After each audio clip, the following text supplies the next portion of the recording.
This is Amberlick's new flagship. And by that, I don't mean that it's an actual flagship, like a ship full of flags just sailing around on the ocean, carrying flags and probably flying flags at the same time. I don't think that's something Amberlick would care about or pay for. What I mean is that it's their metaphorical flagship, their new top-end device. Like if Amberlick took all the money it would cost to have their own real flagship sailing around flying flags, and if they took that money and just made a really good Android handheld. So while flagships are big and weird and totally impractical for the average retro gamer, the RG477M is a sleek and sexy retro handheld with a thin pocket-friendly form factor, a huge amazing screen, an all-metal shell, perfectly tight responsive controls, and the performance to play all sorts of high-end emulation. Unlike real flagships that can't emulate anything, much less fit in your pocket.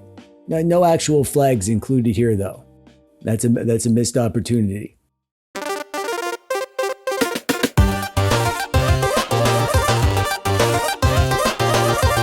Hey there, how you doing? I'm TechDweeb, welcome. Thanks for clicking on the video today. There was a time not so long ago when the idea of this was a fantasy. A slick pocket-friendly handheld, the natural evolution of what Amberlick had been working towards, starting with the RG350M, and then on to the 353M, and then the 405M, and now this 477M is like the culmination of everything Amberlick has been trying to do with this form factor. It's this thin and efficient shape and size, no bigger than it needs to be, but now we have a huge, gorgeous screen, full-sized, really good sticks, and the rest of the controls are also great, an actually good system, and of course the all-metal shell that elevates it into premium territory. But as you know with Amberlick, there's always a monkey's paw scenario, where you're gonna get everything you wish for, but with some horrible twist. So, what do you think, monkey's paw? Is our wish gonna come true this time? Yeah. Oh man, old Simpsons was so good. Specs time. Dimensity 8300 chipset, 8GB or 12GB of LPDDR5 RAM, 128GB or 256GB of storage, 4.7-inch 1280x960 screen, 4:3 ratio at a 120Hz refresh rate, Wi-Fi 6E, Bluetooth 5.3, 5300 mAh battery, Android 14. Depending on your RAM and storage combo, you're gonna spend between $240 and $290 plus shipping. And then plus an extra $15 to $30 if you want an SD card. There's a launch sale where you can knock $20 off that, and that lasts for the first 3 days, but my video is gonna be a bit late. I'll show the time and when it ends on the screen. After that, it's gonna be full price. If I were buying, I'd be going for the 8GB version actually. You're only going to need 12GB if you're doing high-end Switch or PC emulation. For Gamecube and PS2, which is what this thing is made for, 8GB is more than enough. On the front, we have that big beautiful 4.7-inch screen, D-pad in the upper configuration, left stick and an Amberlick menu button, and a combo Android back and home button. Face buttons over here, and another stick, start and select down here. Up top, we have bumpers and triggers, and a power button, volume up and down, and a vent hole for airflow. Underneath, we have downward firing speakers and a USB-C hole for charging, OTG and video out, and a headphone hole, and a micro SD card hole, nothing on the sides. Around back, we have some rubber grippy bits and a rectangle of holes for more airflow. It also comes with a soft rubber case that wraps around the back. And honestly, I like this. It makes the metal shell feel a bit cozier in my hand, and it keeps it from my fingers from getting roasted when things heat up. I think the most obvious comparison is the RG405M. This thing came out about 2 years ago and it was so good at the time, but with some typical Amberlick monkey paw shortcomings like a weird screen and system, terrible thumbsticks, and a few other quirks that held it back. Visually, you can see they were going for the same sort of thing. Metal shell, thin profile, inline bumpers and triggers, with a priority on pocketability first mostly. I wouldn't say that this version I have here looks super premium. I really like the way the 405M looked, but this one, it's, I don't know. I always hate these Skittles buttons, and this shiny silver metal doesn't do much for me. However, the other version of this, the one they call chocolate brown, that sounds delicious and it looks mighty fine. If I could pick, that's the one I would have chose. This is a big handheld. If you found previous handhelds to be a bit on the small and dinky side, this thing is not that. It's not small and dinky. It's nice and big, and it's actually quite comfy in the hands. No ergonomic humps or anything, but for a slab, they pretty much nailed the shape.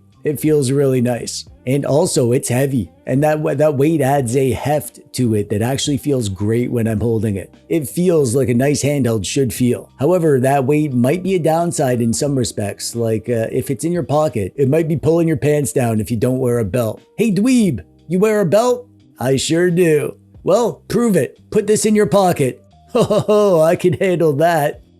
Well dang, he wasn't lying. Oh yeah. All right, give it back. Nope. Hey, get back here. The controls are overall pretty great. The sticks are awesome. Great sensitivity, great inputs, and they're big and comfy despite the device being pretty pocket friendly. The D-pad is amazing. Zero issues with false diagonals, but it's easy to hit the diagonals when you want to. A bit more of a loose membrane feel than usual from Amberlick, which is a good thing here. I love gaming on this D-pad, and the buttons are basically the same as always on Amberlick doodads. I have two main gripes with controls, and one of them is that there's no function button. Yeah, but because start and select are together over here for hotkeys in RetroArch, I've been using the Android back and home button, which works fine, but if you hold it for more than a second, it takes you to your actual Android home. So a dedicated function button would make more sense to me. And my other gripe is these bumpers and triggers. I do like them in general. I like that they're inline and I have no problem using them, and it keeps the device low profile, but they're a bit on the clicky side.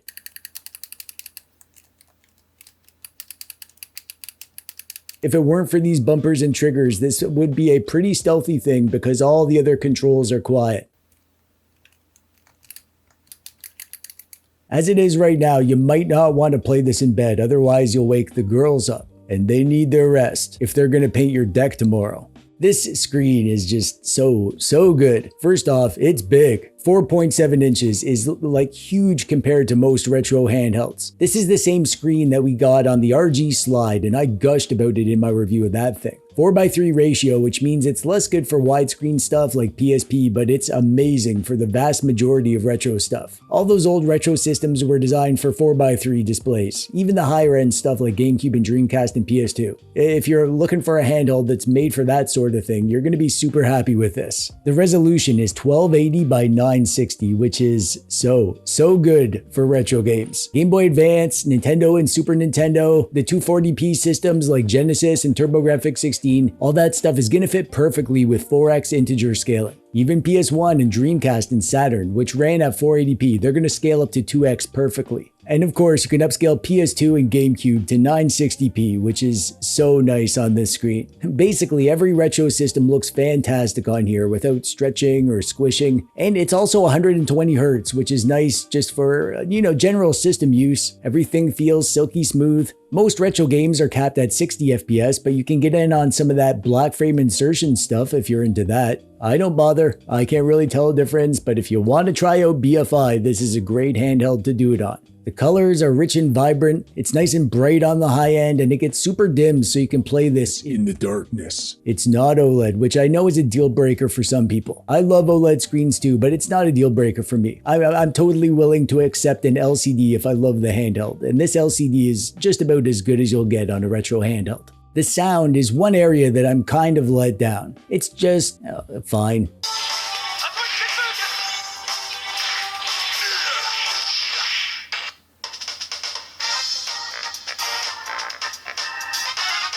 Downward facing speakers, which isn't great, and the overall sound quality is just sort of okay. It's loud enough and clear enough, but it's not very bassy, and overall it feels like a good retro handheld, but not anything more than that. The system is the typical stuff we get from Amberlick. Out of the box, it comes pre-installed with a ton of emulators, and that's fine if you don't want to do the setup yourself. However, these aren't the emulators or the versions that I'd personally choose, so like always, I just gutted out the emulators that came pre-installed, and I just installed my own. I use RetroArch for the older stuff, including PS1 and Dreamcast and Saturn, and I use PPSSPP for PSP, NetherSX2 for PS2, Dolphin for GameCube, and a confusing mess of Switch emulators. You also get the RG launcher, which is Amberlick's gaming front end, and it's fine. It works, but I don't use it. I installed ESDE, and I didn't get a games card with my review unit, so I popped in my own games card, and I was good to go in like 10 minutes. If you need a guide about how I set up my Android doodads, check out this video. And I think I'm going to do an updated video soon as well, so you know, you're going to want to click that subscribe button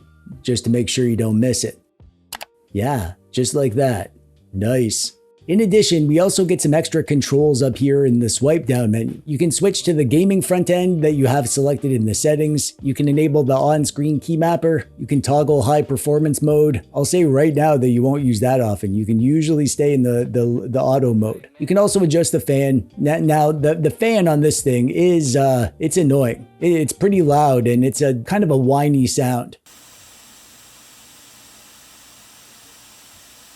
However, if you turn off the fan, then the device will heat up, even if you're running low-end stuff, and it gets pretty warm pretty fast. You can turn on auto fan mode, and it won't be on all the time, but then the fan ramps up when it needs to, and sometimes it only needs it for a few seconds, so hearing that fan go up and down all the time gets on my nerves. And the other two fan modes are just too loud for me. So what I did was set a custom fan speed in the Android settings. I set mine to 60% and I leave it there. The device gets a bit warm when I'm playing high-end stuff, but not that much more than the other fan modes, and this fan speed is just enough to keep it cool most of the time, but the noise of the fan is more of a kind of a quiet rumble rather than a loud whine. Last thing up here is you can change the RGB on the sticks. I always match my RGB with my ESDE background, and I went with the TechDweeb theme and the purple background, so that's what I have my stick set to.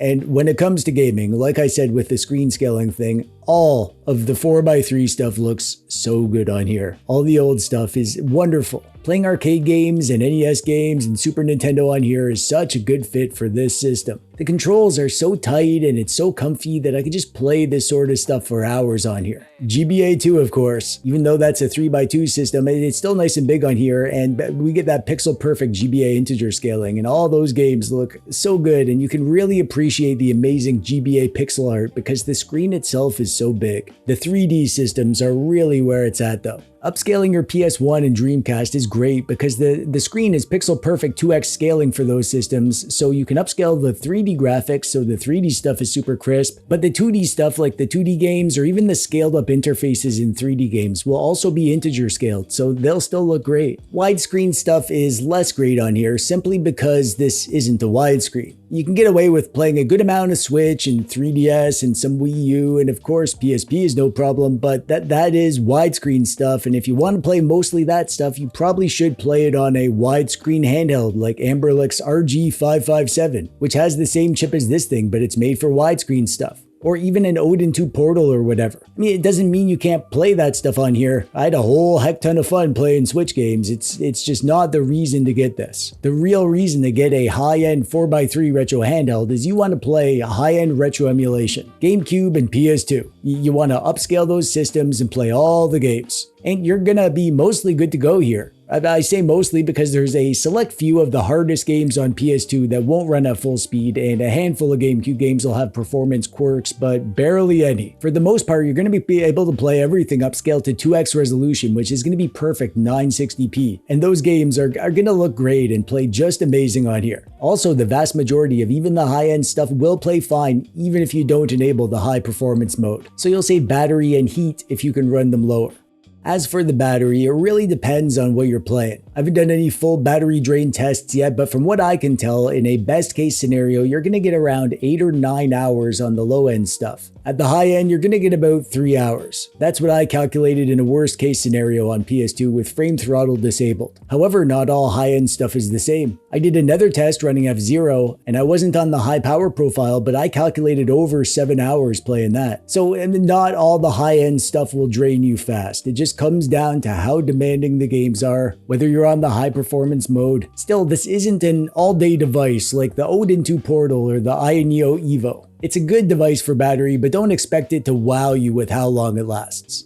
This is probably the kind of device that you know by now in the video if it's for you. If you like the form factor, the big screen, if you like the performance that you see, then it's going to be worth the asking price because it's so good that it'll probably last you a long time and you'll like it for a long time. But if you already have handhelds that sort of do this sort of thing already, then there's not much reason to get this because it's just yet another high-end Android handheld. It's really good, but it's not like interesting in the way that an RG Slide is, or even an RG557 with its unique form factor and OLED screen. I really like the RG477M. I think it's a slam dunk home run of a touchdown for Amberlic, and I mean it when I say that it's their flagship because this is like the device that Amberlic has been working towards. I mean, this is sort of what everyone wanted for ages, right? A portable pocket-friendly handheld that could handle Gamecube and PS2. And lots of handhelds can do that now, but Amberlic has kind of found the perfect sweet spot here. And they packaged it in this premium tough as heck metal shell and decked it out with all the best controls they could mustered. It's an easy recommend if you need something like this. But if you don't, then you should save your money and get a different flagship instead.